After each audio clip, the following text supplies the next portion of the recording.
Everybody, welcome back to another episode of FSi DFS Fantasy NASCAR Picks. I'm your host, Mega 31.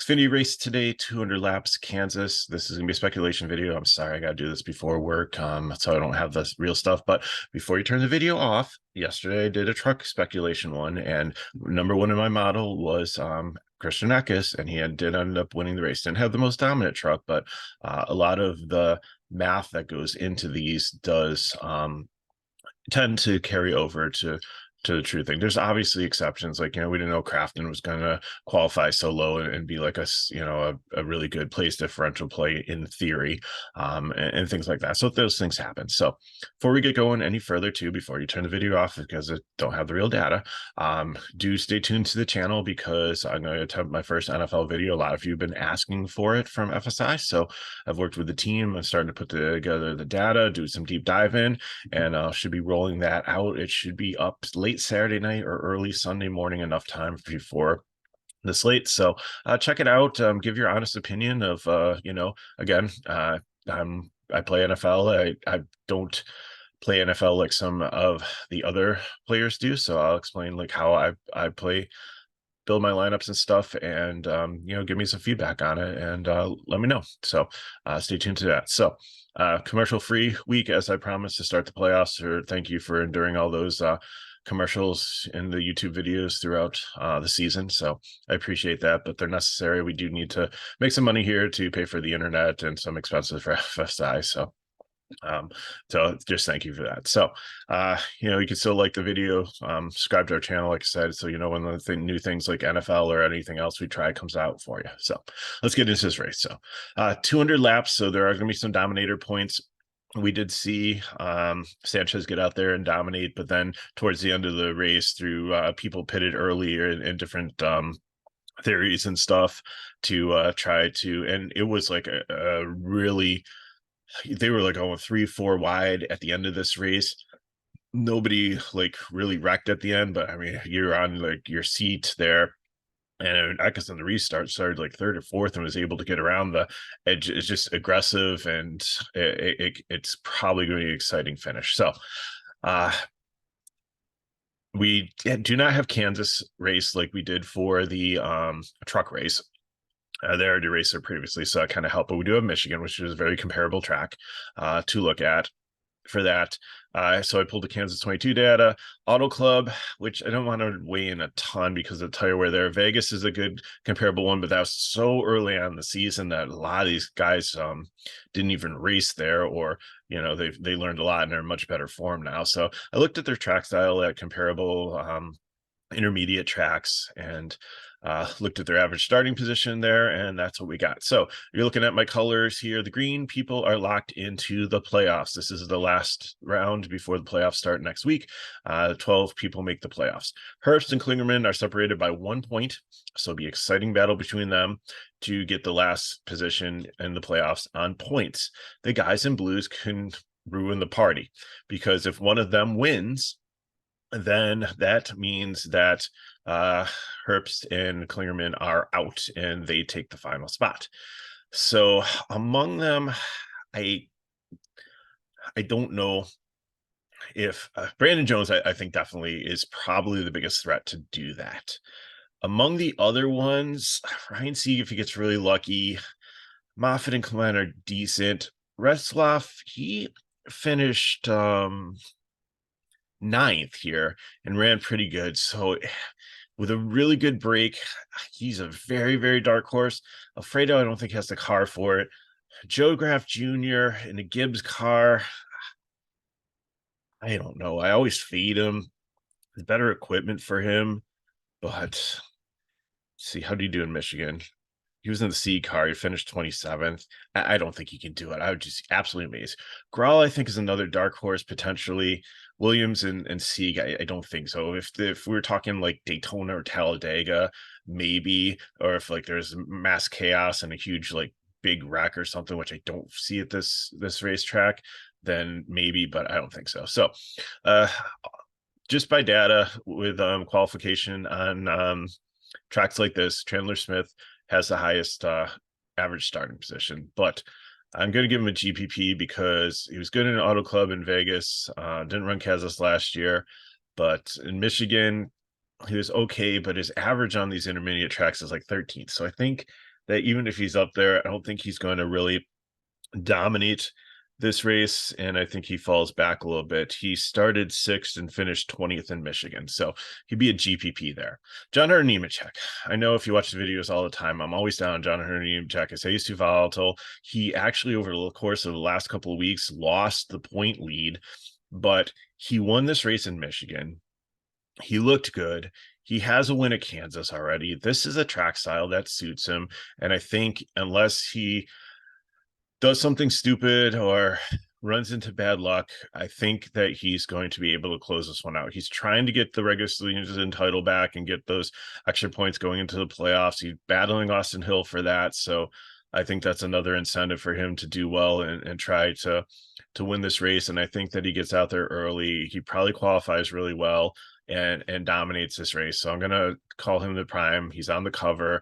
I think that he's the one that I feel the best about. And I usually do not say that about John Hunter Nemechek, but I cannot ignore his form on these tracks and the data to make that decision. Custer, I think, is another good one here, 5th overall. And I think, you know, he could definitely be cash play. I know there's going to be a lot of cash plays here in the 10K range, and you can't play all of them. Custer started 13th and finished 16th at Michigan. So, but overall, his running position was decent, track style, top 10. So again, we just have to see how he does practice qualifying. Brandon Jones, I think I'm going to put him in cash, but I think he's a really great GPP play. If you take out Auto Club, like he's been really good on these tracks, and Brandon Jones is good on certain types of tracks and he's not good on certain types of tracks. He qualified 14th and finished 3rd here. So, and if he's trying to win to get into the playoffs. So there's a lot on the line here for Brandon Jones. We saw how amazing Matt DiBenedetto did. They swung for the fences with the truck, the setup. They brought the best of the best that they could. JR Motorsports is probably going to put all the resources they possibly can into this car to try to make, and his teammates will probably try to help because all 3 of them are in the playoffs. And I think they'll have a talk with Sam Mayer and say, like, this is a team thing this week. Do not, go out there and wreck Brandon Jones or race him hard, try to help them get into the playoffs. So a lot of positive for Brandon Jones. So I really like him. Allgaier, same thing, good on this style of track. So I think he's another option for cash. Again, you're just going to have to see how practice and qualifying goes to kind of narrow this field. Again, he started 2nd. He finished 14th at Michigan, but overall, if you look at Kansas last year, like he's got 10 out of 13 races, he's finished in the top 10 times. I mean, that's amazing. 4 top 5. So definitely like Allgaier here. Sammy Smith, the GPP, struggled at Michigan. The other races, he's been good. He was good at Kansas last year, had a top 10, finished 8th, I believe it was.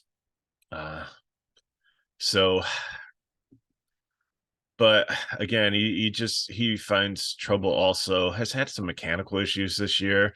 So let's see, was he running in an accident? No, he was in an accident. So that's why he was out of Michigan. So I think he's a GPP tag unless you see something really special in practice and qualifying out of him. Josh Berry, I'm going to give him a prime play here.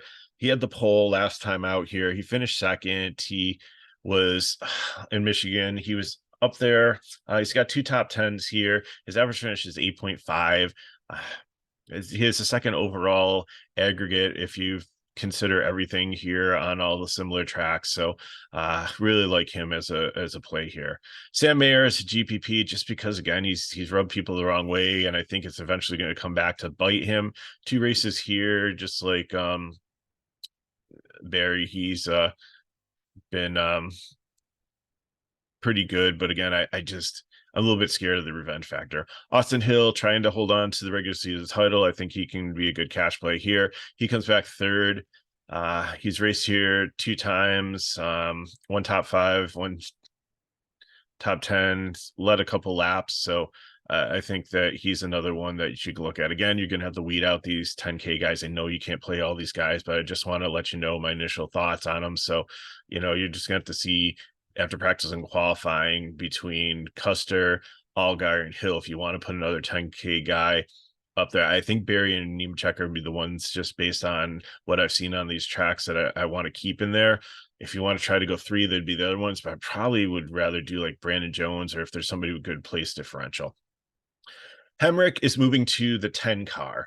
The 10 car has been the all-star car for Colleague. Here's the deal. And everybody's like, why is he not doing it for the playoffs? But he's doing it before the playoffs so he can qualify to drive that car in the playoffs. His 11 car is going to make it in by points. He's got like 55 points over it. And mathematically, the other 2 drivers cannot beat him to get in. So he, as a driver, is going to get in. He would points because of all these all-star cars and stuff. The 19 and the 10 doing well are not going to make the top 12 for the owners championship.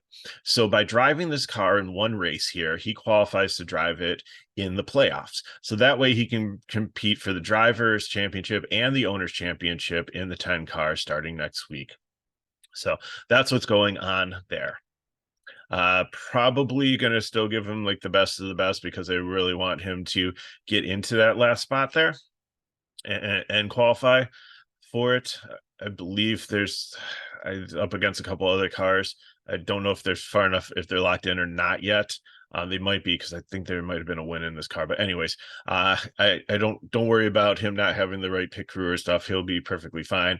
I think he's still a cash play here. He's done decent overall. In 6 races, he's got 2 top 5s. He's led 13% of the laps, like one of the highest lap led percentage here, beyond Nemechek and Cole Custer. Like, those are the guys who have led the most laps here. So don't mind him at all. Riley Herbst, I think, just with like trying to get in, how well he ran at Michigan.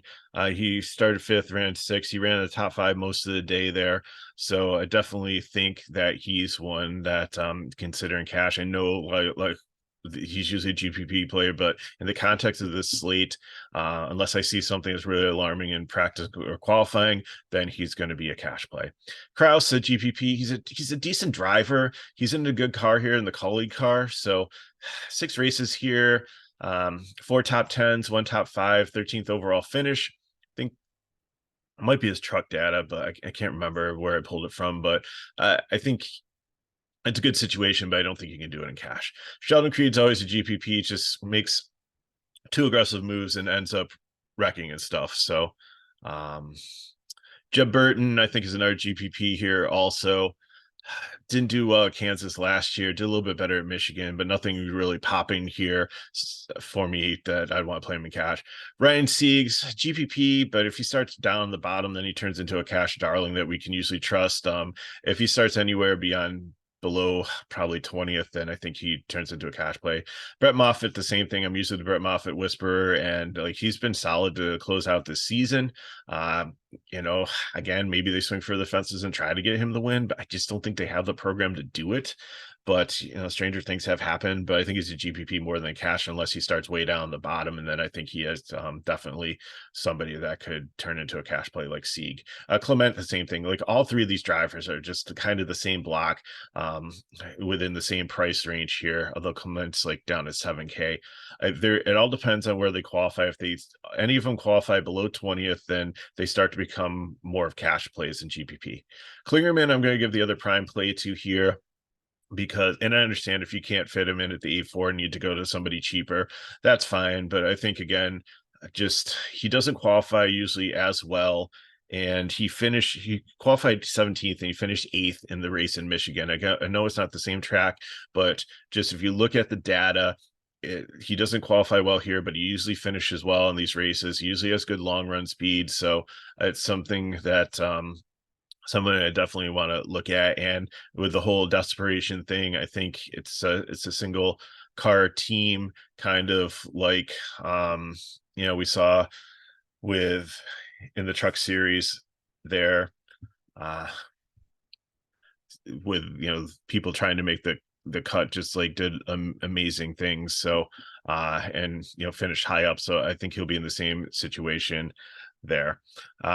Mosaic, even though he's in a good car in the Sam car, the results have not been there. He's just gonna be a fade for me. I don't care where he starts. Even if he starts dead last, I just see it as a trap. Retzlaff, again, had a really good rookie season. He started 24th and made it up to 9th here on this track. So I think he's definitely someone to watch in cash unless he starts like way too far forward. If he starts outside the top 10, I think he's definitely at 10th through 20th, I think is still in play. But if he starts up in the top 10, then he becomes more of a GPP to a fade. Alfredo, GPP, just doesn't have the car. He's usually a decent place differential play, but he's not somebody that's going to like smash things. Weatherman goes back to the GGM car out of, I don't know if this is the green light racing car is better. It's usually the general rule of thumb is if a car has a 0 in front of it, besides Cole Custer, then they're usually a fade. So I think this is a better car for him, but I have to see how it does in practice and qualifying. Caruth, same thing, GPP, nothing too exciting. I don't think he even ran at Michigan, so doesn't really have anything to really compare too much data wise besides the other ones where he ran in like the mid-20s. So Joe Graff Jr., again, if he qualifies way down, but he might probably gonna look better in this Gibbs car here. I just don't understand like how he gets into it, and he just usually ends up finding trouble and wrecking so many cars. But I'm gonna put him as GPP here instead of a fade just because of the equipment upgrade. But I might regret that, and I don't think I'll play him unless it's a very, very unless he just is in the smash position and I gotta eat the chalk or something. Cascarala again, I think cash upside here. Depending if Sam Hunt Racing, it's a really good car, and he's usually a pretty decent value driver depending. Started 25th, got up to 21st, so he kind of did his job last time out at Michigan. Honeyman's a fade. He just doesn't really have much experience here, and these Emerald Gaze cards have just been bad. Josh Williams, always like his upside at his price, so I'm always going to look at him in cash as a fill-in for my lineup. Same thing with Kyle Sieg. Like usually doesn't qualify well. Usually does gets a little bit of place differential and doesn't necessarily kill you. Goes out and does his job. And Kyle Sieg actually started 21st and got up to 19th, so he qualified pretty well. And Ryan Sieg Racing has a ton of cars in this one. I think they have 4 or 5 cars in this race, which is more than normal. So is that going to spread them a little thin, take resources away? I don't know. We'll see. But might be just trying to get some sponsorship and some money to continue on for next year. Dawson Cram comes over from Truck Series, jumps in an SS green light car, not interested there. Brendan Poole, he's another one. He's like a step below usually like Josh Williams, like as a punt play. Like if he starts way down the bottom and you have like 5,900 left, then he's fine. McLaughlin's is not a good driver, even though he goes to the Ryan Sieg. Nick Lentz has a lot of talent, just does not have a lot of experience. So have him as GPP. Just keep your eye on him. I said that about Love and the other guy in the truck race that came up from ARCA and only had a couple starts and actually did well and ran in the top 15 most of the night and had decent finishes. So Nick Lentz is somebody to keep your eye on. Ryan Ellis, GPP, Alpha Prime, decent. At least he's not in the Emerald Gaze car. It's a equipment upgrade for him, so that's not horrible. He started 35th and actually ended up 23rd here in Michigan, so I'll take that any day. Smithley is usually a fade. Matt Mills, super talented guy, and I like the pricing here because he's in the Emerald Gaze car, but his results in the Emerald Gaze car haven't been bad. I think the driver's better than the equipment, but I think he's getting more out of it than some of the bad drivers that are in this equipment. So I think he's a decent cash punt unless he looks like a turtle slow in qualifying and in practice. And the rest of the guys, Perkins, Massey, Joey Gase, Timmy Hill, one of these guys is not going to make it. It's probably going to be Timmy Hill because the 66 is really struggling and doesn't have enough owners points to usually make it in. But I'm not interested in any of these guys. If you have to play them as punts, but in this range, I already gave you, I'd rather take Matt Mills. I'd rather take Ryan Ellis. I'd rather take Brendan Poole. I'd rather take Josh Williams, and this is where it can make or break your lineup. So thank you for watching this video this far in, because these are the guys to take, and these are the guys to avoid in this race. So hopefully that helps you. And as always, you can put questions in the chat below. Hit me up at Mega Ruler 31 on Twitter and X. And again, thank you for watching the video. this far. You can always subscribe to our channel so you can see like when our NFL videos and other things come out for you, and share with your friends. So appreciate it. I'll have the cup video tonight also for you. Should be interesting. If you remember last time, it came down to Denny Hamlin and Kyle Larson, and Hamlin claims that he didn't touch Larson, and the video evidence shows like he did, but something happened. Larson goes to the wall, Hamlin goes on, I believe, to win the race. So should be interesting how this all plays out tomorrow. So it should be good. So hope you have an amazing weekend. College football, NFL coming. Thank you for still paying attention to NASCAR, even though the contests aren't as great. So again, appreciate everything. And if you want more information on FSi DFS, I still have some time to get into our NFL package before the pricing goes up. And if you want, it's only like $5 a week for like NASCAR, and this should get you through through next week. And if you sign up today, just PM me, so you'll get today, tomorrow, and I'll make sure you carry through for everything for next week too. So I'll just throw that package in there. So if you sign up for today's Kansas race to get the actual sheet and cores, then I'll make sure you carry over through Cup through next week. So thanks for watching. I'm Mega Row 31. Good luck in your contest. Have a great weekend. I'll see you next time.